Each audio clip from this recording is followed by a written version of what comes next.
Good morning students. In today's lecture we will discuss the internal ear. The another name of the internal ear is labyrinth. Now this internal ear is located in the petrous part of temporal bone. So it lies between the middle ear laterally and internal acoustic meatus medially. So this is the internal ear which is located between the middle ear and internal acoustic meatus. So it has two main components, that is bony labyrinth and membranous labyrinth. So this is the diagram showing the bony and membranous labyrinth. So bone is just enclosing this membranous part of the internal ear. Now in the internal ear, the two types of fluid is there. So the space between membranous labyrinth and bony labyrinth has perilymph, which is rich in sodium like extracellular fluid and plasma, and membranous labyrinth has endolymph. So two types of fluids are perilymph and endolymph, so which is rich in potassium like intracellular fluid, and absorption is occurring by the endolymphatic sac. You can see in the diagram. So this is a membranous labyrinth which is enclosed in the bony labyrinth, and in this membranous labyrinth the perilymph is there, and in bony labyrinth the perilymph is there, and in membranous labyrinth the endolymph is there. So these two fluids are there in inner ear. Now coming to the bony labyrinth, it is the rigid outer wall of internal ear in the temporal bone. It composed of three parts. You can see in the diagram. It has cochlea, vestibule and three semicircular canals. The arrangement is, so this cochlea is lying anterior, vestibule is in the middle, and the three semicircular canals, they are lying posteriorly. So all these structures are lined internally by the periosteum.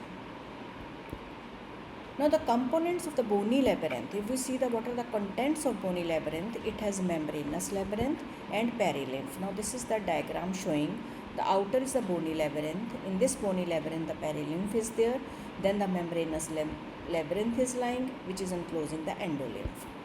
Now this bony labyrinth is derived from otic capsule.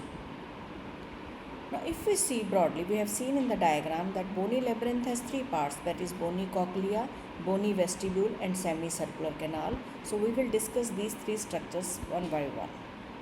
Coming to the bony cochlea, it is spiral shaped structure forming 2.5 or 2.75 turns, you can see in the diagram. Now having a central hollow conical axis called as modiolus. So this is the central axis of this, which is called as modiolus, and cochlear canal takes about 2.5 turns around a central modiolus. Now a thin plate of bone, you can see here a thin plate of bone, that is bones, that is spiral lamina winding around the modiolus like a thread of screw, called as bony spiral lamina. So this is the bony spiral lamina or lamina of modiolus. So around which the cochlear duct is, or cochlea is forming the turn, that is around 2.5 to 2.75 turns. It take a turn around that axis. Now the basal turn of the cochlea projects into the medial wall of the middle ear, you can see here. So this is the middle ear. The medial wall of this middle ear is having a elevation. So this is basically because of the basal turn. This is the basal turn of the cochlea, which is producing an elevation called as promontory. Now the three compartments of bony cochlea, if we see the internal structure of bony cochlea, it has scala vestibuli, it has scala tympani, and in the middle the scala media is there. Now this scala media is basically membranous cochlea.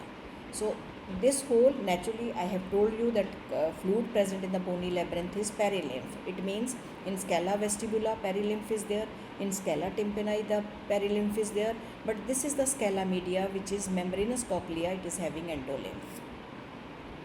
Now scala tympani and scala vestibuli, if we see the structure longitudinally, so the scala tympani and scala vestibuli, they connect to each other at the apex of the cochlea called as helicotrema.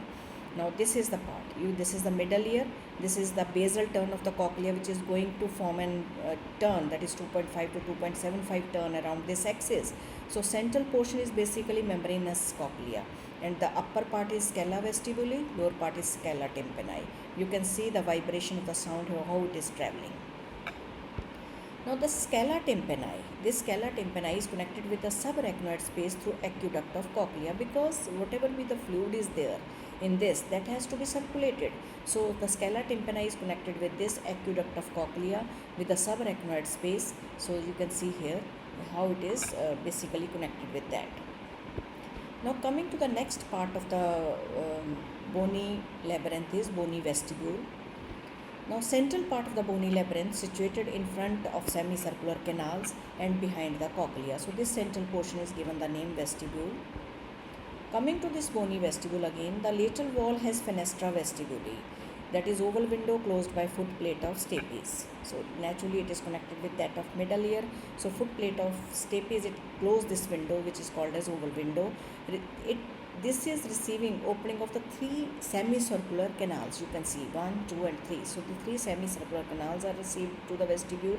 Then they are filled with perilymph. As I have told you that whole of the bony labyrinth is filled with perilymph. So you can see how the foot plate of stapes is just closing it and is how it is connected with the middle ear. So this is the oval window. So there are two recesses they are present in the vestibule. One is spherical recess and second is elliptical recess. So spherical recess is lodging the saccule portion of the membranous part of the internal ear. Then elliptical recess is lodging the utricle.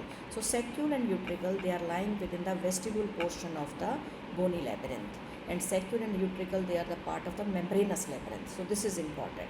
So then is below the elliptical recess there is an opening called as aqueduct of vestibule, which is occupied by the endolymphatic duct. We have seen this, that how it is connected with the endolymphatic duct. So this is bony labyrinth. Now this is the membranous labyrinth. Now if we see the intact picture, so this purple color is showing the bony labyrinth, and within the bony labyrinth the inner membranous labyrinth is there. In the vestibule portion you can see the utricle, you can see the saccule. The saccule is lying in the spherical recess, and in elliptical recess the utricle is lying. So this is how it is present in the vestibule.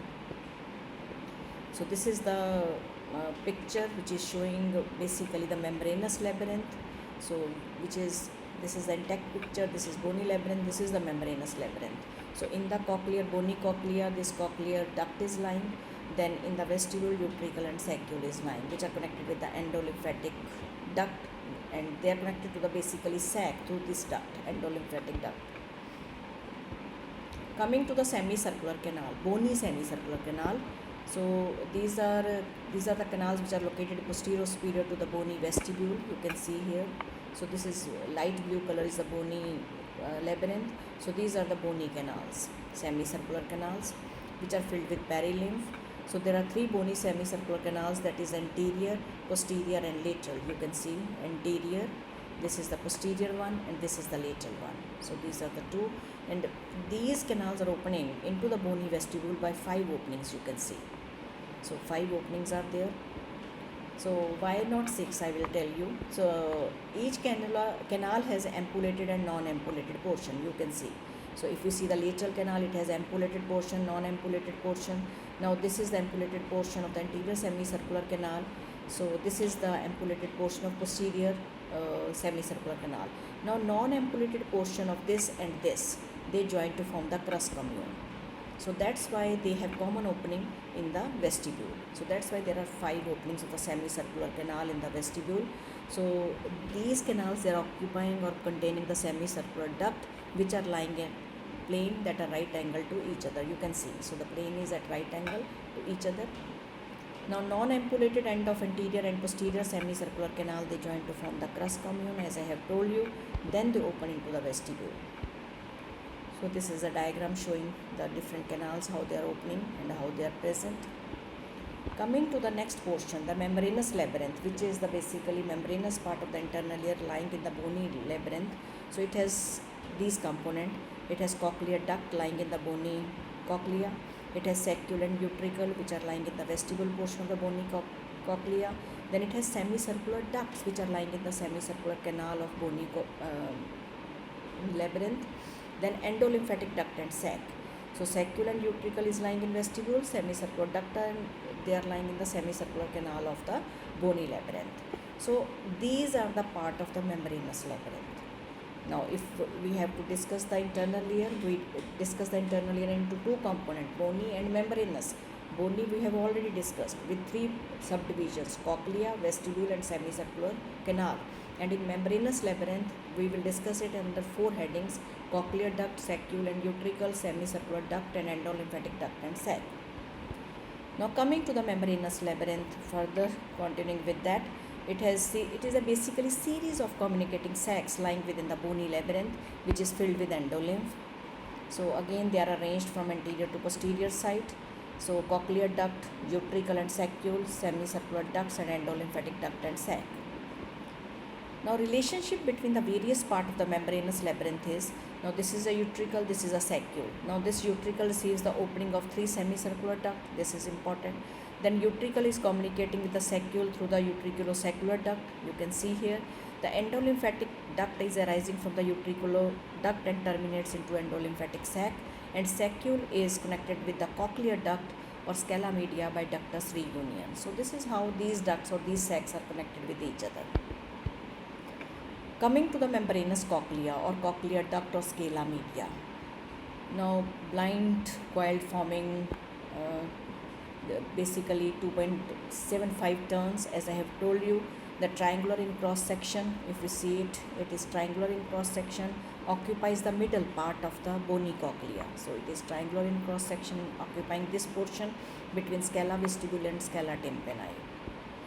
Now the sound waves reach the tympanic membrane, so to ear ossicles, then through scala vestibuli or oval window, then reach the basilar membrane. So basilar membrane is lying in this scala media.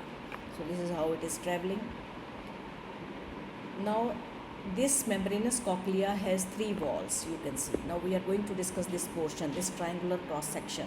So basilar portion which supports the organ of Corti, it has Reisner's membrane. So it has Reisner's membrane forming the roof of cochlear duct, which separate it from the scala vestibuli. It has stria vascularis, contain the vascular epithelium secreting the endolymph. So endolymph is secreted by the cells of the stria vascularis. So this is the structure of the membranous cochlea. Now scala tympani opens at the round window, that is fenestra vestibuli, which is closed by the secondary tympanic membrane. You can see here, this is a secondary tympanic membrane.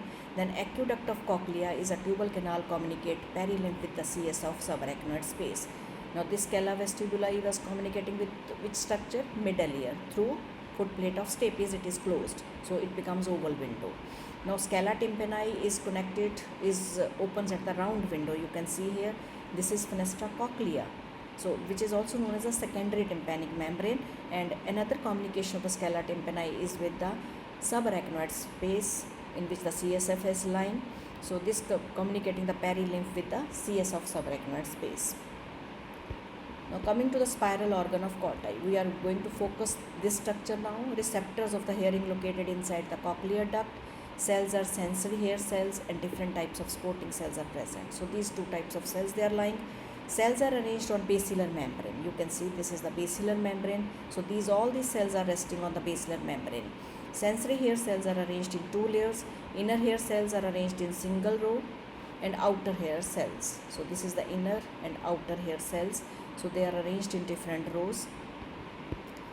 Then coming to the membrane tectoria. So it is a stiff gelatinous plate attached to the osseous spiral lamina. I told you a thin bony plate of modulus is just projecting into it. So it is attached to the osseous spiral lamina. This is the spiral lamina which is coming from the modulus, and this membrane tectoria is attached to this portion. And what is this membrane tectoria? It is stiff gelatinous plate, and it overlies the apical aspect of the sensory epithelium containing the various hair cells, that is inner and outer hair cells. The hair of the outer cells are embedded in the tectoria membrane. You can see the hair cells are touching to this membrane tectoria. Now coming to this, the vibration of the basilar membrane causes shearing forces between hair cell and the tectoria membranes. Once the vibration is happening, sound wave is traveling from this scala vestibula going to the scala tympani. So vibration of the basilar membrane is happening. These forces stimulate the outer and inner cells, which transfer sound energy into electrical impulse. The organ of Corti is innervated by the peripheral processes of the bipolar neuron. So these are basically sensory cells which have these are the peripheral processes of the bipolar neuron, of the spiral ganglion. The central processes, they are going to form the cochlear nerve. So this is how the cochlear nerve is originating. Coming to the saccule and utricle, these are the membranous sac lying in the vestibular part of the bony labyrinth. Saccule is located in the spherical recess and the utricle is in the elliptical recess of vestibule. So they play an important role in maintaining equilibrium with sense of balance by detecting the linear acceleration. So contains special sensory cells, attached hair cells that act as receptors to detect the changes in the position of the head. So this is the role of saccule and utricle. So cochlear in organ of Cotte lying in the scala media or in cochlear canal, so that is responsible for your hearing, and for your balance of your head, that is related with the cells, they are lying in this cells portion, that is sensory cells which are lying in this vestibule part containing the utricle and saccule. They are responsible for your balance, that is which balance, that is of linear acceleration. Now saccule, if we see the saccule, it is connected by the cochlear duct, that is scala media by ductus reunion, detects linear acceleration in the vertical plane as we are moving up and down in elevator or jumping. So this kind of balance or this kind of stimulation is detected by this portion. Then this utricle is receiving 3 semicircular ducts through which 5 openings, it is communicating. So with the saccule through utriculosaccular duct, another communication is with the saccule. So this utricle is communicating with the saccule through utriculosaccular, with the semicircular duct through the 5 openings. So it detects the linear acceleration. Utricle is detecting the linear acceleration. How? Moving forward in a car. That is once you are moving in a horizontal plane. So this the cells, that is receptor cells lying in this region, they are detecting that movement. And saccule is detecting what? Vertical plane. Now maculae are sensory organs. We are talking about utricle and saccule, how they are just responsible for the linear acceleration and vertical movement. So they basically, what are the cells which are lying in this region is the maculae. So these are the sensory organs located in the wall of saccule and utricle, which is responsible for detecting the linear acceleration. So the vertical movement is detected by, as I have told you in the previous slide, you can see here, it is done by the saccule. So and the utricle is detecting the horizontal plane movement. So this is important. The peripheral processes of the neurons of the vestibular ganglion receiving information from hair cells of the maculae and the central process of these neurons, they continue as a part of vestibular nerve. Now the cochlear nerve was coming from the cochlea, and this is coming from the vestibular ganglia, receiving the information from the maculae portion of the saccule and utricle. So these two components, vestibular and cochlear, they join to form the 8th nerve. Now excessive stimulation of the utricle and saccule can cause vertigo, nausea and vomiting. Coming to the next part of this portion of membranous labyrinth is semicircular duct. The 3 semicircular ducts are there, which is occupying the canal portion of the bony labyrinth. Then each duct has an enlargement called as ampulla, where it opens into the utricle. The wall of the ampulla presents a specialized structure called as cristae. So cristae is the special sensory cell, they are lying in ampullary portion of the semicircular ducts. Now how many cristae are there? There are three in number. You can see here. Function is concerned with the kinetic equilibrium. They respond to pressure changes in endolymph caused by the movement of the head, turning your head from side to side. So they are related with this. So this is detected by this.